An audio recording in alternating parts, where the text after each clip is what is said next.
है क्षेत्र क्षेत्रज्ञ विभाग योग। उसमें हम आज श्लोक नंबर 30 30वां श्लोक नंबर पढ़ेंगे। यहाँ पे भगवान आगे बोल रहे हैं, श्री भगवान उवाच यदा भूत पृथक भाव एकस्थमनुपश्यति तत एव च विस्तारं ब्रह्म संपद्यते तदा। यदा भूत पृथक भावम् एकस्थमनुपश्यति तत एव च विस्तारं ब्रह्म संपद्यते तदा। जिस क्षण यह पुरुष भूतों के पृथक पृथक भाव को एक परमात्मा में ही स्थित तथा उस परमात्मा से ही संपूर्ण भूतों का विस्तार देखता है, उसी क्षण वह सच्चिदानंद घन ब्रह्म को प्राप्त हो जाता है। हरिओम।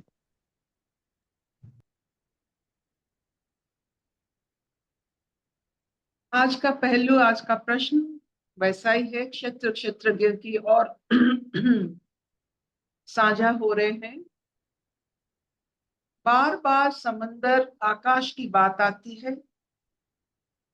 बिना समंदर लहर, उसमें जो सफेद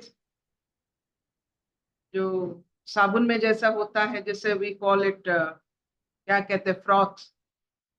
जो भी आप समंदर का कुछ भी देखते हो, लहर से लेकर वो सफेद वाला झाग जिसे कहते हो, वो रिपल्स, वो शब्द, वो जाना आना, ये सब जो देखते हो, बिना समंदर ये सब मुमकिन नहीं होता है। लहर बिना समंदर, वो झाग बिना समंदर, वो सुंदर सा जब समंदर आगे आता है, कुल पर आता है, फिर लौट जाता है, ये सब विचक्षण दृश्य जो हमें मिलती है वो समंदर के कारण मिलता है। आकाश को भी देखिए, ये बादल, इतने सारे रूप बादल का, ये सूरज का जो रंग बादल के ऊपर, ये सब बिना आकाश बादल हो ही नहीं सकता।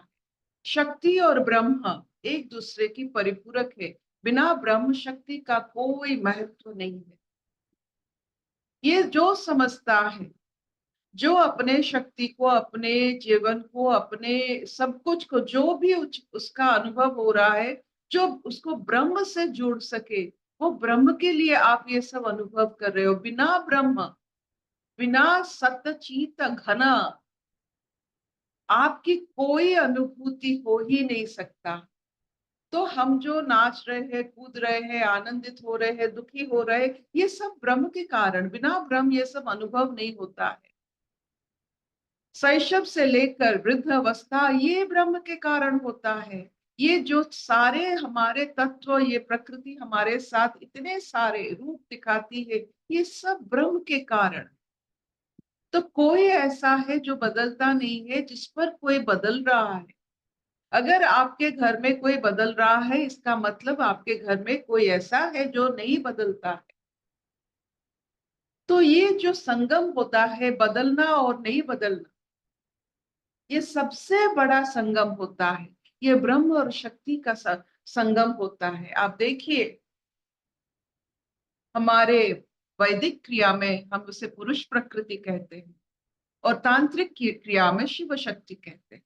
एक ही मायने है कि एक स्थिर है, और एक स्थिरता के कारण और अनुरूपी अस्थिरता के कारण इतने सारे अनुभव हो रहे हैं, इतने सारे फिनोमेनन, चाहे वो रेनबो हो, चाहे वो समंदर हो, चाहे वो जीवन हो, जीवन में बसे जो शरीर जो बदल रहा है वो हो, कुछ भी हो, ये बदलना केवल होता है क्योंकि एक ब्रह्म है जो नहीं बदलता। ये जो जानता है, वो जो अपने आप को ब्रह्म के साथ संलग्न कर सकता है, ये बदलाव को वो बड़ी बड़ी जो कहते हैं आनंद से उपभोग करता। जो ब्रह्म को जानते हैं, वो शरीर की इस बदलाव को बड़े चाव से, बड़े आनंद से उपभोग करते हैं और अपनी हर बदलाव को वो अनुभव करके पुलकित होते हैं। जैसे हम दौड़ रहे थे बचपन में, शैशव में, बाल्यकाल में, वो अनुभव में हम खिलखिलाकर हंसते हैं। अब जब वृद्ध काल, स्थिरता, ब्रह्म की तरह हम अब स्थिर होने वाले हैं, वो हो गया प्रकृति का दिशा। अब जब वृद्ध काल आ रहा है, बड़ा बरगद पेड़ बन रहे हैं, हम स्थिरता अनुभव करते हैं और दौड़ने की जरूरत नहीं, ना इच्छा है। ये जब अब महसूस करते हैं, चलिए शक्ति के कारण हमने बहुत सारे समय संसार में, अपने प्रकृति में कटाया है, तो फिर क्यों ना ब्रह्म की तरफ जब हम चलते हैं, हमारे हमारे शरीर में एक स्थिरता आ जाती है। स्थाणुता नहीं, स्थिरता, एक aloneness, not loneliness. There is nothing. जब हम वृद्ध काल में वृद्ध की तरफ चलते हैं, वृद्ध अवस्था, हम ब्रह्म की तरह चलते हैं। जो नहीं बदलता है वैसा हम बन जाते हैं। ब्रह्म की तरह वृद्ध अवस्था होता है। उसे भी आप ठीक सही तरह से जब आप उसे देखोगे तो आनंदित, पुलकित और एक आचंबित बन जाओगी। कैसे हमने ऐसे ऐसे क्रियाएं किए थे अपने जवानी पर, अब वो क्रियाएं पर कितनी हमें हंसी आ रही है। ये जो महसूस हम करते हैं, ये सब जो अनुभव हमें वृद्ध अवस्था में मिलती है, आहिस्ता आहिस्ता ब्रह्म तत्व से हम विलीन होने की जो हमारी पड़ाव है आगे, उसका जब हमारे ऊपर असर पड़ता है, हम वो वृद्ध अवस्था को बड़े शक्ति के साथ उसे लांग कर, मृत्यु की द्वार देकर फिर जीवन की ओर चलते। यही एक सबसे बड़ा क्षेत्रज्ञ का ज्ञान आपको वृद्ध अवस्था में ज्यादा काम आते। आनंद लीजिए वृद्ध अवस्था। प्रकृति छूटा तो ब्रह्म मिला। ये वृद्ध में आप ब्रह्म के साथ आहिस्ता आहिस्ता आपका बंधन उनके साथ, उसके साथ जो भी है उस तत्व के साथ आहिस्ता आहिस्ता जब बढ़ता है, तो आपको संसार बहुत सुंदर लगता है, लेकिन आहिस्ता आहिस्ता उसमें और रमने की इच्छा नहीं। ये होता है, ये वृद्ध अवस्था का शान। संसार में रहकर संसार से दूर रहने की इच्छा सबसे बड़ा वृद्ध अवस्था का एक कैवल्य। ले लीजिए, स्थिर हो जाए। प्रकृति कैसे हमें वृद्ध अवस्था में स्थिर बनाता है, ब्रह्म की जैसा, ये भी अनुभव कीजिए। क्या इतना चलेगा?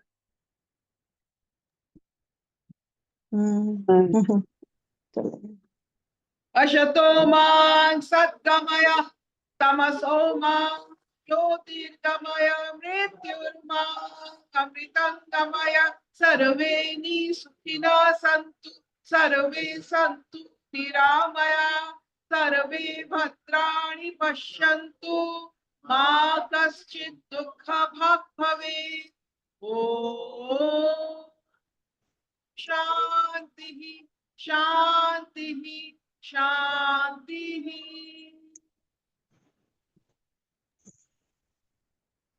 आनंद लीजिए वृद्ध अवस्था की, ब्रह्म ज्ञान में लीन हो जाइए और स्थिरता जो वृद्ध अवस्था में मिलता है, उसमें डुबकी डालिए। Thank you mama, thank you.